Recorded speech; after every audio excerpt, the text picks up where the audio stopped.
તાત્પર્ય કહેવાનું ઈ છે કે આખા વિશ્વની અંદર એક જ પિતામહ ભીષ્મ એવા કે જેમને વરદાન હતું મૃત્યુનું, એમની ઈચ્છા વગર મૃત્યુ પણ ના આવી શકે. પિતામહ ભીષ્મ ભગવાનને કહે છે, ઇતિમતિ રૂપ કલ્પિતા વિતૃષ્ણા ભગવતી સાત્વત પુંગવે વિભુમ્ની. પિતામહ ભીષ્મ ભગવાનને કહે છે કે હે દ્વારિકાધીશ, મારી પુત્રી કુંવારી છે, મારું મૃત્યુ બહુ સમીપ છે, નજીક છે. એ દ્વારિકાધીશ, મને મારી કુંવારી પુત્રીની ચિંતા થાય છે, એનું લગ્ન કરાવતો જવું. અને હે દ્વારકાધીશ, મારી પુત્રી માટે તમારાથી શ્રેષ્ઠ વર બીજો કોણ હોઈ શકે? હવે વિચારીએ આવે કે પિતામહ ભીષ્મ તો બ્રહ્મચારી હતા, તો પછી સંતાન ક્યાંથી હોય? એટલે જ પિતામહ ભીષ્મ આ શ્લોકમાં સ્પષ્ટ કરે છે, ઇતિમતિ રૂપ કલ્પિતા વિતૃષ્ણા. હે દ્વારિકાધીશ, મારી મતિરૂપી કન્યા હજી કુંવારી છે. વિતૃષ્ણા, તેનામાં તૃષ્ણા નથી. મારી મતિરૂપી કન્યા માટે હે દ્વારકાધીશ, આપનાથી શ્રેષ્ઠ વર બીજું કોઈ નથી. કેમ? તો બીજા શ્લોકમાં કારણ લખ્યું છે, આપના જેટલું કોઈ દેખાવડું નથી. ઓમ ત્રિભુવન કમનમ તમાલવર્ણમ રવિકર ગૌરવરાંબરમ દધાને વપુરલ કકુલા વૃતાનનાબ્જમ વિજય સખે રતિરસ્તુ મે નવદ્યા. પિતામહ ભીષ્મ કહે છે કે હે દ્વારિકાધીશ, ત્રિભુવન કમનમ તમાલવર્ણમ, આપના સમાન ત્રિભુવનમાં કોઈ સુંદર નથી. દ્વારકાધીશ જેટલું સુંદર ત્રિભુવનમાં કોણ હોઈ શકે? રવિ કર ગૌરવ રામબરમ દધાને, સૂર્યના કિરણો સમાન આપનું પીળું પિતાંબર, આપના વાંકડિયા વાળ, આપના ભરાવદાર સુંદર નેત્રો, આપના સમાન કોઈ દેખાવડું નથી દ્વારકાધીશ, કોઈ નથી. બીજા શ્લોકમાં ભગવાન દેખાવે કેવા છે તેનું વર્ણન છે. જો ભાઈ, આપણે પણ આપણા દીકરાને લઈને કન્યા જોવા જઈએ ને, તો ત્યાં દરેક લોકો અલગ અલગ વસ્તુ જોશે. આપણે કન્યા જોવા માટે દીકરાને લઈને જઈએ એટલે કન્યા જે હશે ને શું જોશે ખબર છે? શાસ્ત્રમાં લખ્યું છે, કન્યા વરયતિ રૂપમ. કન્યા રૂપ જોશે. છોકરો હેન્ડસમ હોવો જોઈએ. કન્યા વરયતિ રૂપમ માતા વિત્તમ. કન્યાની માતા પૈસો નહીં જોવે, કન્યાની માતા રૂપ નહીં જોવે, કન્યાની માતા પૈસો જોશે. 1 લાખ રૂપિયા છોકરાનો પગાર હોય, ગવર્મેન્ટની મોટી જોબ હોય, આઈપીએસ અધિકારી જો હોય મૂર્તિઓ, અને થોડોક દેખાવે કાળો હોય ને, તો કન્યાની માતા તરત જ દીકરીને કહેશે કે બેટા રૂપ ન જોવાય, મહિને 1 લાખ રૂપિયા પગાર છે. કેટલા પૈસા વાળા છે બેટા. અને કાળા તો કૃષ્ણ હતા. આમ કહીને દીકરીનું મને બાળશે માં. કન્યાની માતા કહેશે કે બેટા રૂપ ન જોવાય, બેટા જો મહિને 1 લાખ રૂપિયા પગાર છે. સાવરા તો કૃષ્ણ હતા. અને બેટા તાર પપ્પા વળી ક્યાં ધોળા છે, હું ન પરણી, મેં લગ્ન ન કર્યું, તાર પપ્પા હાવ સાવરા જ છે ને. આમ કહીને પોતાની દીકરીને એ માં સમજાવશે. કન્યા રૂપ જોવે, પણ કન્યાની માતા પૈસો જોવે. જો આપણે કન્યા જોવા જશું ને, એ બધા લોકો અલગ અલગ જોવાના. શું જોશે? તો કન્યા રૂપ જોશે, કન્યાની મા ત્યાં હશે એ પૈસો જોશે કે આપણે પૈસાવાળા કેવા છે. કન્યા વરેતિ રૂપમ માતા વિત્તમ પિતા શ્રુતમ. કન્યાના જે પિતા હશે ને એ શ્રુત એટલે એજ્યુકેશન જોશે, આવડત કેવી છે, ભણેલું કેવો છે છોકરો, એ બધું કન્યાના પિતા જોશે. પગાર બહુ નહીં હોય ને તો એ ચિંતા નહીં કરે, કઈ વાંધો નહીં, આ તો ભીતમાં લાત મારે ને તો પાણી કાઢે એવો છે. છોકરામાં દમખમ જો પિતા જોવે કન્યાના તો એ કન્યા આપી દેશે. તો કન્યા રૂપ જોવે, કન્યાની માતા પૈસો જોવે, કન્યાના પિતા આવડત જોવે, અને શ્યાલકા કુલ મિચ્છંતી. કન્યાના જે ભાઈઓ હોય એ કુળ ખાનદાની જોવે, ઇજ્જત આબરૂ જોવે કે સમાજમાં સ્ટેટસ કેવું છે, સમાજમાં વેલ્યુ કેવી છે. અને મિષ્ટાન્નમ ઇતરે જનાહ. દૂર દૂરના જે હગાવાલા હોય ને એ લોકો મિષ્ટાન જોવે કે જલ્દી હાથ પીડા કરો, એ બાને અમને મિષ્ટાન ખાવા મળે, જલ્દી હાથ પીડા કરો, જલ્દી ગોઠવો, અમને મિષ્ટાન મળે. એ લોકોને મિષ્ટાનમાં રસ હોય. જો દરેકની ભાવના અલગ અલગ હશે. પિતામહ ભીષ્મ ત્રીજા શ્લોકમાં કહે છે કે હે દ્વારકાધીશ, આપ કેવલ દેખાવડા નથી. જો કોઈ દેખાવડું તો ખૂબ હોય પણ બળ ન હોય તો? ભગવાનનું બળ કેવું હતું? યુધિતુર ગરજો વિધુમ્ર વિશ્વ કચલુલિત શ્રમવાર્ય લંકૃતાસ્યે. હે દ્વારિકાધીશ, આપ જ્યારે અર્જુનનો રથ લઈને આવ્યા, પિતામહ ભીષ્મ બાણસૈયા ઉપર સુતા સુતા મહાભારતના યુદ્ધનો પ્રસંગ યાદ કરે છે. અને ભગવાન દ્વારકાધીશની સ્તુતિ કરતા કરતા દ્વારકાધીશને સંભળાવે છે કે હે દ્વારિકાધીશ, મેં આપનું બળ જોયું છે. આપનું બળ કેવું છે કે આપ જ્યારે અર્જુનનો રથ ચલાવીને આવ્યા અને આપ શ્રીએ અમારી સેના સામે ખાલી દ્રષ્ટિ કરી, અમારી સેના સામે આમ જોયું ને તો અમારી સેનાનું આયુષ્ય અને બળ બેય હરી લીધું. આટલું તો આપનું બળ છે. જો ભગવાન કૃષ્ણ જોવે ને ત્યાં શત્રુનું બળ ખેંચી લે, શત્રુનું તેજ લઈ શકે એટલી તાકાત મારા દ્વારકાધીશમાં હતી. બળ આપી પણ શકે ને લઈ પણ શકે એટલું સામર્થ્ય એમના નેત્રોમાં હતું.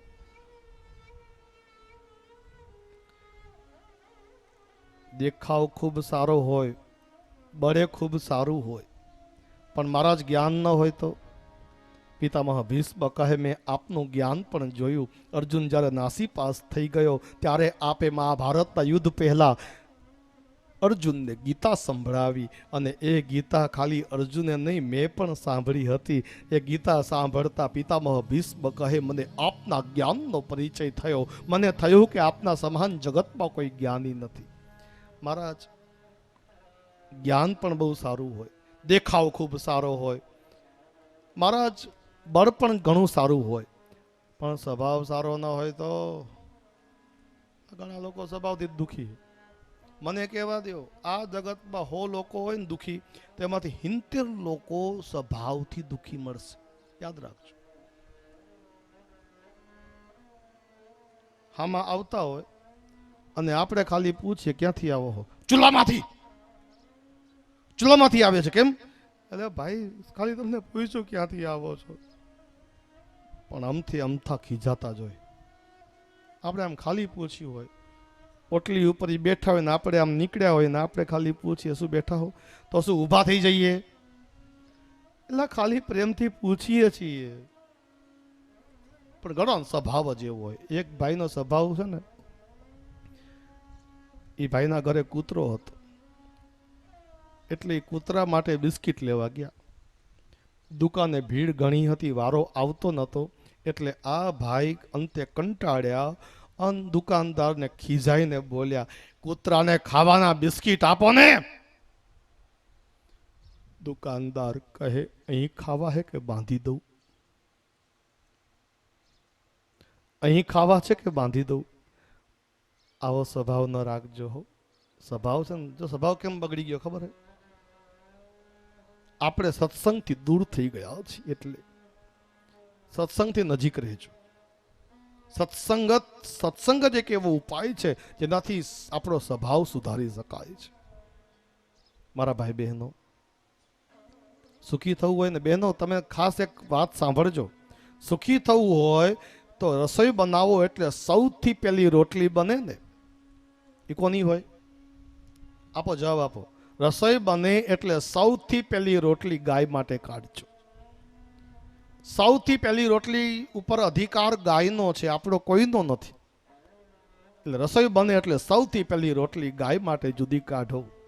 પછી રસોઈ બને એમાંથી ભગવાનને થાળ ધરાવો અને બધા જમી લે. પછી સૌથી છેલ્લી રોટલી જે છે એ કૂતરાને આપો. પહેલી રોટલી હંમેશા ગાયને આપવી જોઈએ અને છેલ્લી રોટલી કૂતરાને આપવી જોઈએ. પણ ઘણી જગ્યાએ શું કરે? ઘણી જગ્યાએ સૌથી પહેલી રોટલી જ પોતાના પતિને ખવડાવી દે. એટલે આ બચારા ભાઈ માણસો ઘણા ગાય જેવા થઈ ગયા.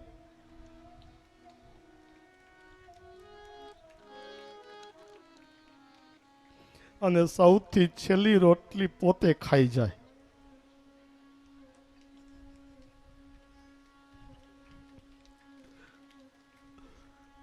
હજી ઘરે જે સમજા હે, પહેલી રોટલી આ ભાઈ માણસો ન ખવડાવતા ન કરા બચારા ગાય જેવા થઈ જાય.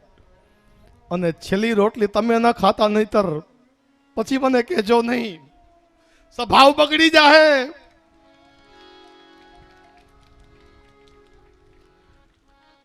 પહેલી રોટલી ગાય માટે કાઢજો, છેલ્લી રોટલી કૂતરા માટે. મારા ભાઈ બહેનો, પિતામહ ભીષ્મ ભગવાનનો સ્વભાવ કેવો છે ને એ બતાવે છે.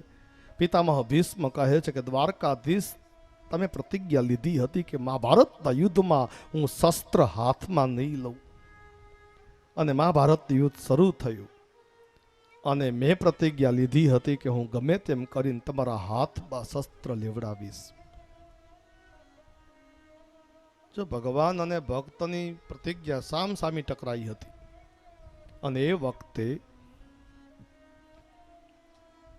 મહાભારત યુદ્ધ શરૂ થયું અને એ વખતે પિતામહ ભીષ્મે પ્રતિજ્ઞા લીધી હતી કે વાસુદેવ કર ચક્રણ ધરે તો તુમકો મુંહ ન દિખાઉં, લાલત હે મેરી ગંગા જનની શાંતનું સૂત ન કહાઉં. વાસુદેવ કર ચક્રણ ધરે, જો વાસુદેવ કૃષ્ણ તેમના હાથમાં શસ્ત્ર ચક્ર ન લે તો તુમકો મુંહ ન દિખાઉં, હું કોઈને મોઢું નહીં દેખાડું. લાલત હે મેરી ગંગા જનની, મારી માતા ગંગા લાજે. અને શાંતનું સૂત ન કહાઉં, રાજા શાંતનું મને કોઈ પુત્ર ન કહેજો. આવી પ્રતિજ્ઞા પિતામહ ભીષ્મએ રણ સંગ્રામમાં લીધી હતી અને યુદ્ધ શરૂ થયું. પિતામહ ભીષ્મ અર્જુનની સામે એવું યુદ્ધ કરવા માંડ્યા, અર્જુનનો રથ ભાંગી ગયો. હજારો બાણોની વર્ષા કરી તો અર્જુનનું ગાંડિયું ધનુષ્ય પણ તૂટી ગયું, પડી ગયું. અર્જુન નિહત્થા થઈ ગયા અને હજારો બાણોની વર્ષા પિતામહ ભીષ્મ જ્યારે કરવા માંડ્યા એટલે હવે અર્જુન મોત ભાડી ગયા હતા. અર્જુનને ખબર પડી ગઈ હતી કે આ દાદા મને મારી નાખશે. પોતાનો જીવ બચાવવા માટે બીજો કોઈ ઉપાય હતો નહીં. રથ ભાંગી ગયો છે, ગાંડિયું ધનુષ્ય પડી ગયું છે અને એ વખતે પિતામહ ભીષ્મ હજારો બાણોની વર્ષા કરતા હતા. એટલે અર્જુનજી ભગવાન દ્વારિકાધીશથી પાછળ સંતાઈ ગયા. અને હવે જો ભગવાન કંઈ ન કરે તો પિતામહ ભીષ્મ આજે તો અર્જુનને મારી જ નાખે એમ હતા. એટલે ભગવાન દ્વારકાધીશને ચિંતા થઈ કે જો દાદાએ અર્જુનને મારી નાખ્યો તો મારું કુંતાજીને વચન છે કે 5માંથી એકેયને મરવા નહીં દઉં. 5માંથી તમારા એકેય પુત્રને મરવા નહીં દઉં. જો એકે મરશે તો હું ભેગો મરીશ. આવું દ્વારકાધીશનું વચન હતું. એટલે અર્જુનનો જીવ બચાવવા માટે આજે પહેલી વખત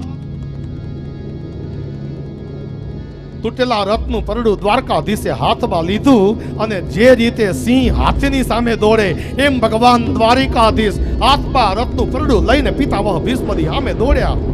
અને એ વખતે પિતામહ ભીષ્મની સામે જેવા દ્વારિકાધીશ રથનું પરડું લઈને દોડ્યા એટલે પિતામહ ભીષ્મએ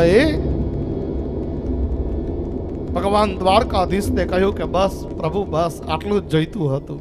આપના હાથમાં મારે શસ્ત્ર લેવડાવવું હતું. અરે આપ કહો કે મેં શસ્ત્ર બીનું ભૂમિ હરહું સબ ભાર, હમકો ક્ષત્રિય ન ગીના. અરે બોલીએ વચન વિચાર.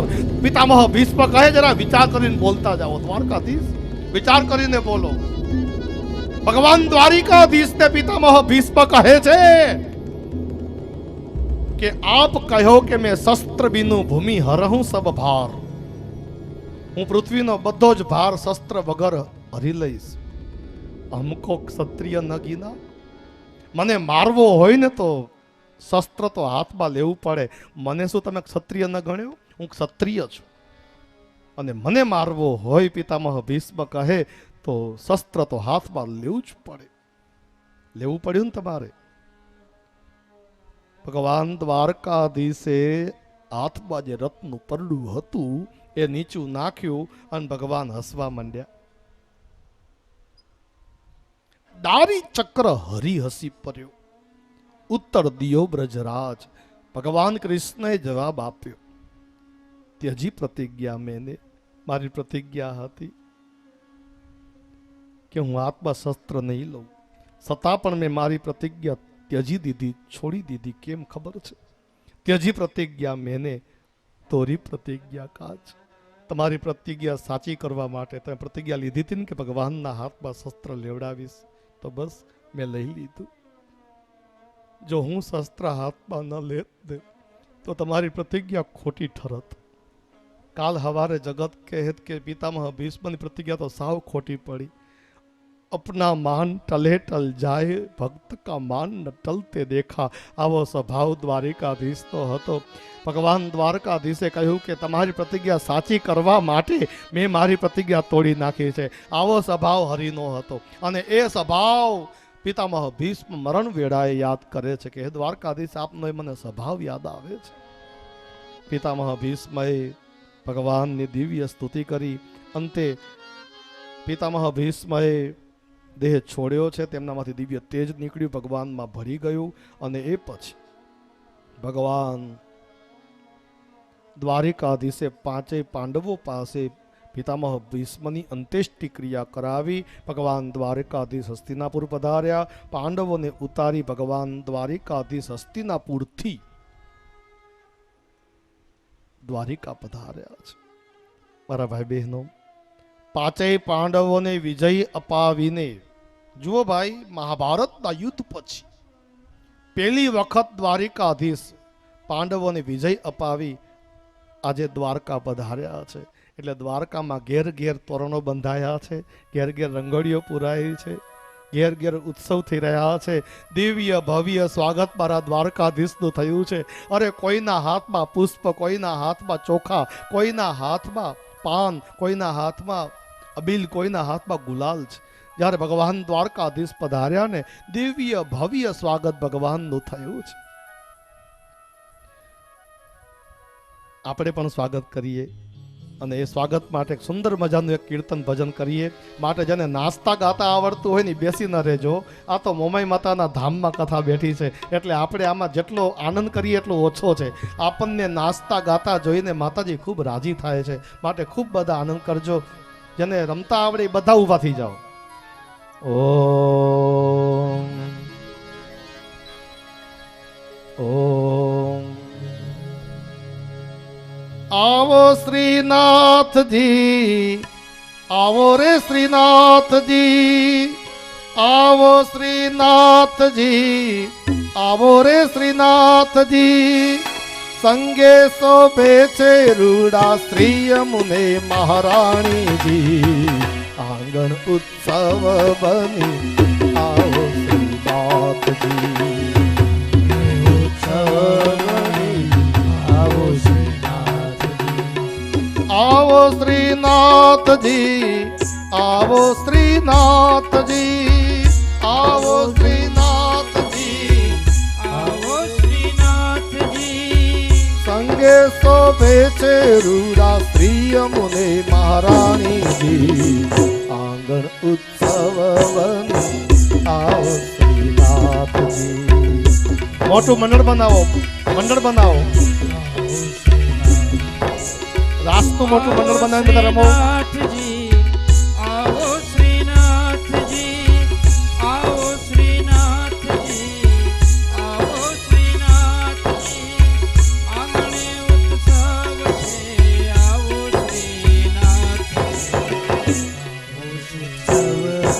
હાલો બધા ઊભા થઈ જાઓ, આનંદ કરો, બધા નાચો, બધા ગાઓ, આનંદ કરો. હાલો હાલો આનંદ કરો.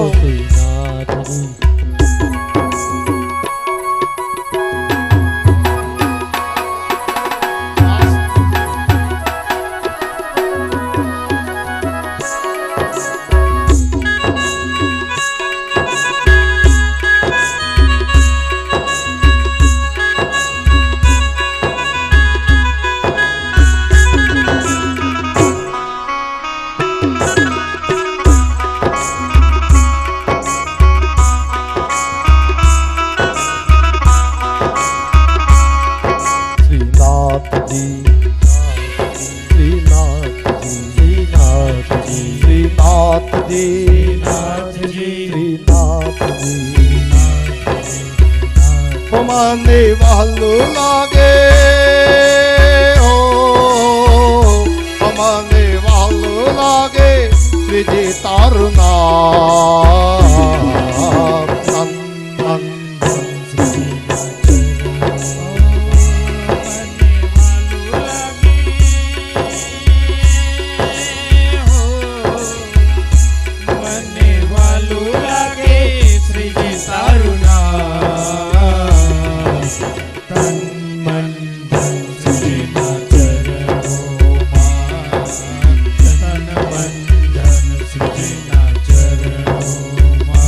બોલી છોડી દીધા,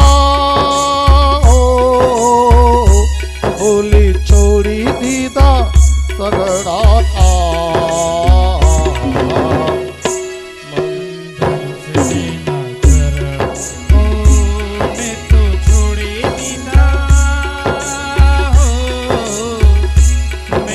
છોડી દીધા સગરા કા તન મન ધન શ્રીના ચરણોમાં, તન મન ધન શ્રીના ચરણોમાં. શ્રીનાથજી, શ્રીનાથજી, શ્રીનાથજી.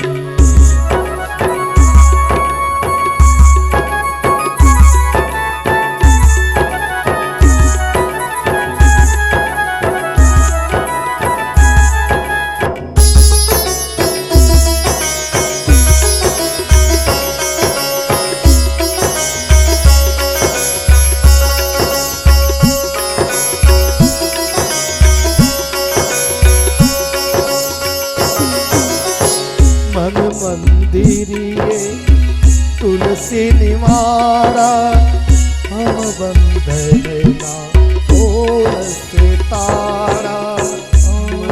મંદિરીએ તુલસીની માળા, ભવબંધનના તોડશે તાળા.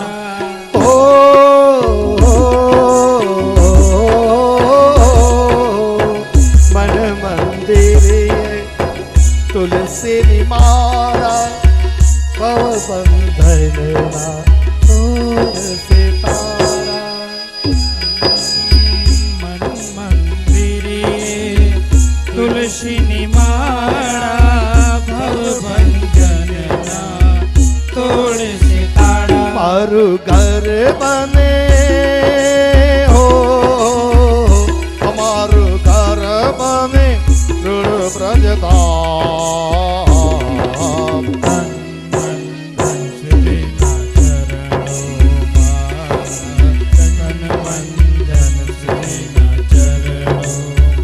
તમને વાલું લાગે, તમને વાલું લાગે શ્રીજી તારું નામ. જય હો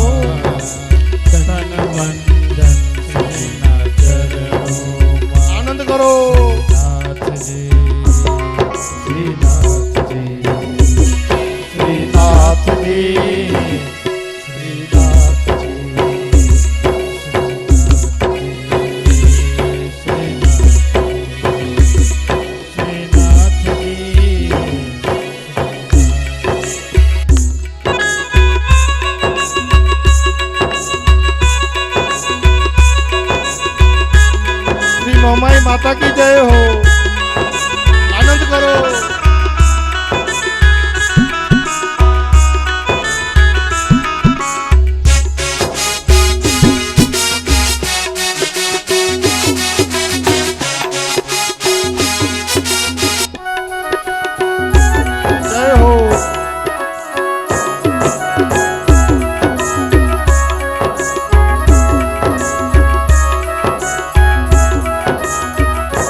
माथे प्रहर बनी रहु तारी दासी चरणों मतारा मथुरा दे काशी आठे पहर बनी जय हो। रहु तारी दासी चरणों मतारा मथुरा ने काशी मांगू एक हवे हो मांगू एक हवे धैया केरी हा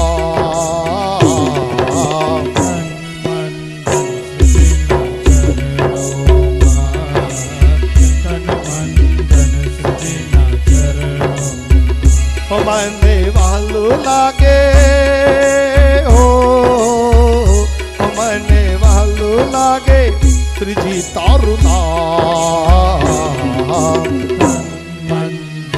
જય હો झूमते हुए तन मन धन श्रीजी ना चरणों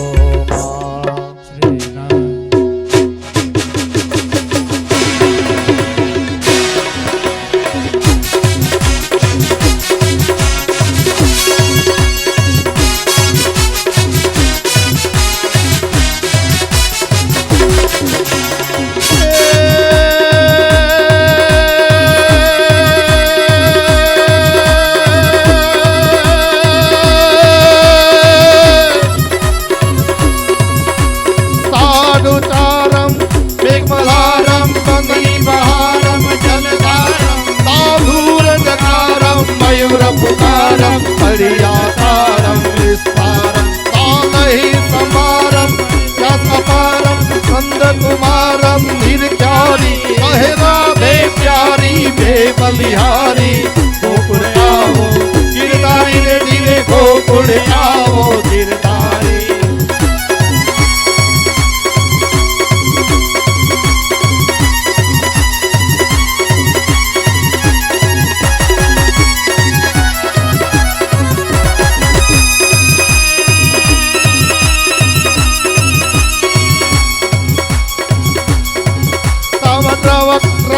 दातुर रव रव कत देह कत मोर बल्हार गिरा तब को शब्द पुकार कथा तक को बिलखंड गिरा तब धरण धरण तब होत कड़ाका गिरिवर पर से शिखर तरे रुम झुम पर सत बरका घरर घरर घन घोर घर घन को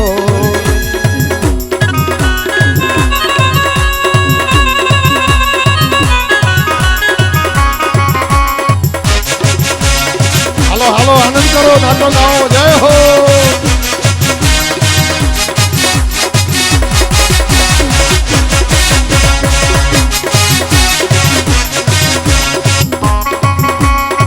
तालियां बजाते हुए नाचते हुए झूमते हुए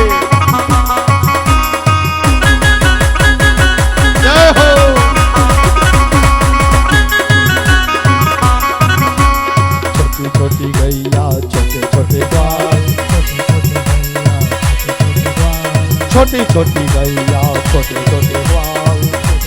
गैया छोटे छोटे ग्वाल छोटो तो मेरो मदन गोपाल छोटो तो मेरो मदन गोपाल छोटी छोटी गैया छोटे छोटे ग्वाल छोटी छोटी गैया छोटे छोटे ग्वाल छोटो तो मेरो मदन गोपाल छोटो तो मेरो मदन